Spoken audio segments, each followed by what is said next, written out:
Salam l'équipe, salam la team des Z, j'espère que vous allez bien.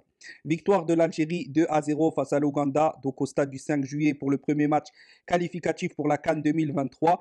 Donc on va débriefer le match là, il y a pas mal de choses à dire et notamment parler du but exceptionnel de Youssef Belaïli qui vraiment, on retrouve le Youssef de la CAN 2019.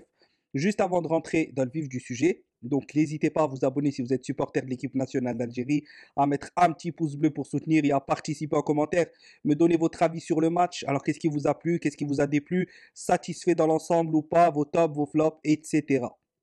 Une fois que ça c'est dit, on va parler tout de suite du match. Donc concrètement, on a dominé l'Ouganda sur cette première mi-temps, mais on a vu un jeu où il y avait beaucoup de construction, mais de construction stérile. Donc là, à la fin de la première mi-temps, on s'est clairement dit, Belmadi est en train d'installer, en train de travailler un système de jeu où on va avoir la possession, où on va garder le ballon, on va faire tourner, etc., etc. Donc ça, c'est une bonne chose, c'est que forcément, s'il est en train de changer de style de jeu, ou plutôt de mettre en place un style de jeu, c'est qu'il voit sur le long terme. Au niveau déjà de la composition d'équipe, bien évidemment, rappelons qu'il a titularisé Zerba, choix fort. La charnière choisie est donc Mandi Touba.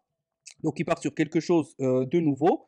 Et ensuite, au milieu de terrain, Zerouki, Benasser, Zorgan. J'attendais autre chose. Et devant, Slimani, Rezel, Belali. Donc on a vu qu'il n'a pas trop pris de risques concrètement, on va pas se mentir.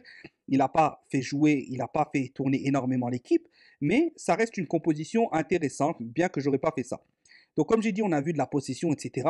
Et en deuxième mi-temps, c'est là où on a vu un peu plus de construction, de jeu direct. Mais le jeu était très haché de la part de l'Ouganda, de l'Algérie, énormément de fautes, énormément de coupures, énormément de joueurs qui restent au sol, etc. etc. Donc, au 1-0, avec l'arrêt bien évidemment de Zerba qui marque des points, on se dit, bon, bof, bof, bof, c'est un match où le score est présent, mais par rapport à ce qu'on voit, parce qu'il y avait plus de 80% de possession, 400 passes face à 100 passes, etc.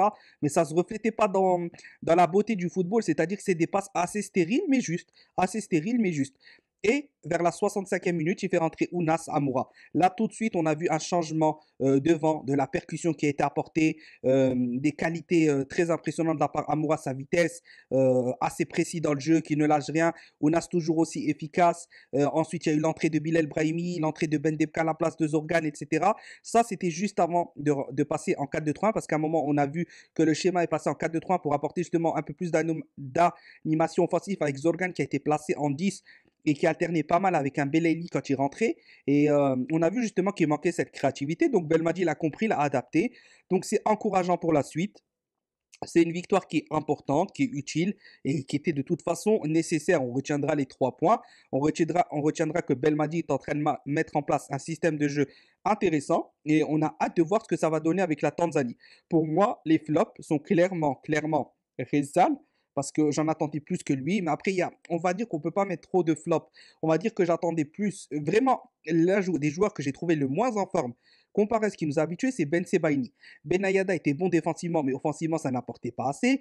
Slimani a eu peu de ballons, mais c'est pas illustré non plus. Rezal n'a pas su être à ce qu'on attendait de lui, à faire comme un Belaïli fait sur son couloir. C'est beaucoup plus simple son style de jeu. On a besoin d'un provocateur comme Mouna, c'est vraiment ce qu'il nous faut.